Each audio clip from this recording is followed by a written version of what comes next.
Hey, what's going on, guys? Mush back at it with another video. So the Steam store is running their Golden Week sale right now, and I'm surprised how many of you guys have hit me up to do a video on this. So here it is. I promised it. Couple days late, but better late than never. And in this video, I just want to take a look at 10 great deals on JRPGs in particular. I imagine that a lot of you guys that are interested in buying games during the Golden Week sale, you're particularly interested in JRPGs. There's great deals on other titles from Japanese developers, games like Devil May Cry, Metal Gear, things of that nature, but I will do another video taking a look at those deals. But in this one, we are going to keep it exclusive to Japanese RPG, so without further ado, let's get right into it, and I want to get the Final Fantasy games right out the way. Yes, I'm going to give a recommendation to Final Fantasy 15 Windows Edition, one of the most controversial Final Fantasy games that has ever been released. However, if you do have a high-end PC, I feel like this is a game that's essential to your library just because technically it is one of the most gorgeous games you are ever going to look at, but obviously you can't buy a game just for the visuals, and do bear in mind that if you are buying this game, you are going to need a relatively high-end PC. So what about the game itself? Well, I'll say this right off the bat. If you're going into a JRPG for very compelling narrative, Final Fantasy 15 story is just a dumpster fire. I'm sorry, it is not very good, and even with the Windows Edition, including all of the DLC, the bonus content, the refined content, it is still not very good. There's things that you have to watch, like the movie, like the anime series, and even when you put all of that together, I'm sorry, FF15 from a narrative standpoint just isn't that great.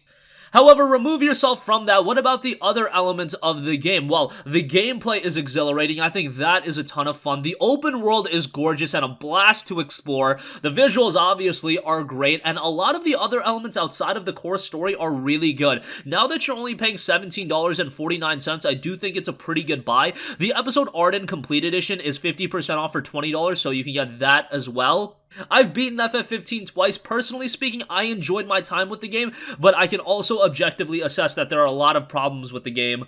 But as a gateway JRPG, I think it acts pretty good because if you're just a common Western gamer, you're probably going to be really invested into things like the visuals, things like the fast-paced combat system. So as a gateway JRPG, I do think it works pretty well, and you could use it as a pathway to try other JRPGs in the future as well. Alright, the other Final Fantasy game I want to personally recommend, and another one that I think is a relatively good gateway JRPG, Final Fantasy XII, the Zodiac Age. Now, funny enough, this was also one of the more controversial Final Fantasy games when it initially released back in 2006. I picked it up back in 2006, and I absolutely loved it from the get-go, and this is one of those games that I feel like people look back and it's aged like fine wine. People really enjoy it now.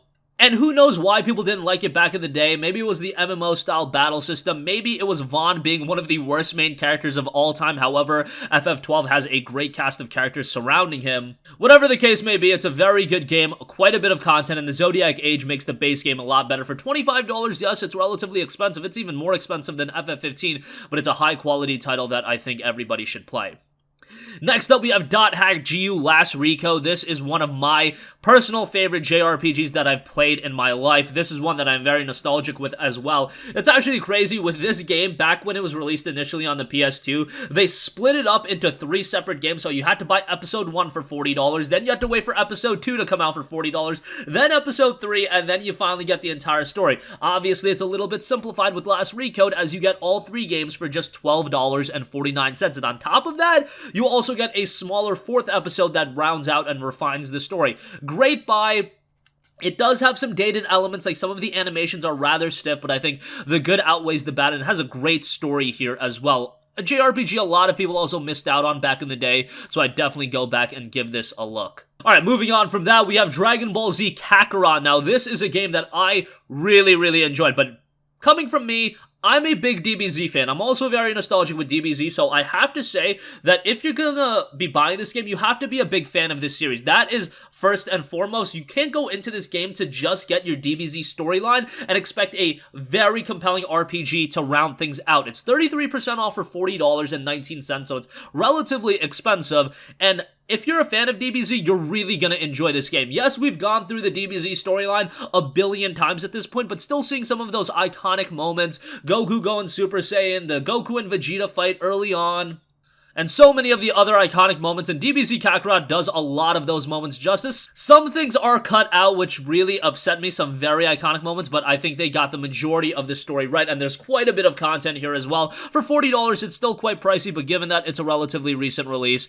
I think it is pretty good. Alright, moving on from that, another one of the standout JRPG franchises, Tales of. I want to recommend two of those games. Tales of Vesperia Definitive Edition has always been a standout to me. I just love this game, another one of those JRPGs that I've always been a big fan of. Played it on the Xbox 360 the day it came out. Loved it back then. The Definitive Edition is even better as it adds more content. You get extra playable characters, fully voice acted. It is so good, and for $25, yes, it's a pricey, but you are getting so much content for your money. This is a game that can keep you busy for a very, very long time, and some of the best characters that you're going to get out of a JRPG, the main character specifically in Yuri, one of the more engaging main characters you're going to come across, so 50% off for that is really good. The other Tales of game I do want to give a shout to is Tales of Berseria. This is a much more dark Tales of game than your typical Tales of title. The characters are also very good in this one, and the story is an absolute roller coaster. This one is a lot cheaper. It's only $12.49, so this might be the one to get if you do want the cheaper option. Personally speaking, I am a little bit biased towards Vesperia, so that's always going to be the standout to me, but I can concede that Berseria is a great game as well. Zestiria is also on sale, but that's probably the weakest of the Tales of games. Still okay, but out of the lineup, I would definitely say Vesperia and Berseria are the ones to get. Alright, next up, another franchise that is super good, The Legend of Heroes Trails of Cold Steel, 40% off for $24. All three of the games are discounted, but you want to start off with the first title and then work your way up. Trails of Cold Steel 1 was excellent. It is a lot of building the foundation and the story beats of the game and developing the characters. However, by the halfway point of the game, it just becomes an absolute roller coaster, and then the ending is... I don't even want to spoil it, I don't even want to talk about it, but the ending is just absolutely insane. So if you're a fan of JRPGs with quality storytelling, this is a great one. Now, I wouldn't say that this is a great gateway JRPG just because it still follows some of the Japanese tropes that I do think some people are going to be turned off by, so I wouldn't start off with this one, but if you're familiar with JRPGs and you have yet to check out Trails of Cold Steel, awesome buy, and I would highly, highly recommend it for $24. I believe Trails of Cold Steel 2 is $28, while Trails of Cold Steel 3 is $36, so you can check those out as well. Next up, YZ8 Lacrimosa of Dana is 50% off for $30. This is a game that was one of the worst PC ports of all time, and it made a miraculous recovery, and it is much better than what it was initially at. So now at 50% off for $30, it's a great JRPG. The Ys games are incredibly consistent, and this is another one with great music, great gameplay. Yes, the visuals aren't anything to write home about, but Ys has never really been about visuals, so I still think it's a very good buy, and a pretty content-plentiful game here as well for $30. It's a great pickup. Next up, Valkyria Chronicles 4 Complete Edition is 66% off for $17, so not only do you get Valkyria Chronicles 4, but you get a bunch of DLC content as well. I think Valkyria Chronicles is awesome, and another one of those games, very good gateway JRPG. It has a story that's going to resonate with those of you that are more familiar with Western storylines. It's a typical war story, a lot of likable characters, a lot of emotional moments, great story beats. And you don't have to play the other Valkyria Chronicles games to enjoy Valkyria Chronicles 4. I believe VC4 actually runs concurrently with VC1, if I remember correctly. VC1 is on sale. It's down to like $6 and change. VC4, I think, is a better one to start with in actuality because VC1 is really, really hard. And the cool thing about VC4 is it actually has difficulty options, so if it gets too hard, you can play on an easier difficulty. And VC1 gets pretty freaking challenging. So I think VC4 is the better option here, but honestly, it retains the fundamentals that made the first game so good, so you're getting a lot more of the same, but that's not necessarily a bad thing. And lastly, I want to give a shout to Digimon Story Cyber Sleuth Complete Edition. This includes Digimon Story Cyber Sleuth, as well as Digimon Story Cyber Sleuth Hacker's Memory, 40% off for $30. Fantastic buy on this game, given that you're getting two games and two pretty robust JRPGs with a healthy amount of content here as well. You can spend a lot of time with this one. If you're a Digimon fan, doubly so, I would say buy, but even if you're not a Digimon fan, the story here is pretty good, and a lot of the Digimon are just so charming. Maybe they're just more so charming to me because Digimon is another IP that I grew up with, another franchise I grew up with, more so than Pokemon. I would say I'm even more nostalgic with Digimon just because, I don't know, I was always a Digimon kid growing up more so than Pokemon, and some of the Digimon are incredibly nostalgic to me, but it also fundamentally has a good battle system, it has a good story. And yeah, if you're a Digimon fan, you're gonna doubly so enjoy it, but there's a reason why it has an overwhelmingly positive reception on Steam, 95% positive with 1,548 Steam user reviews. It's just a good JRPG.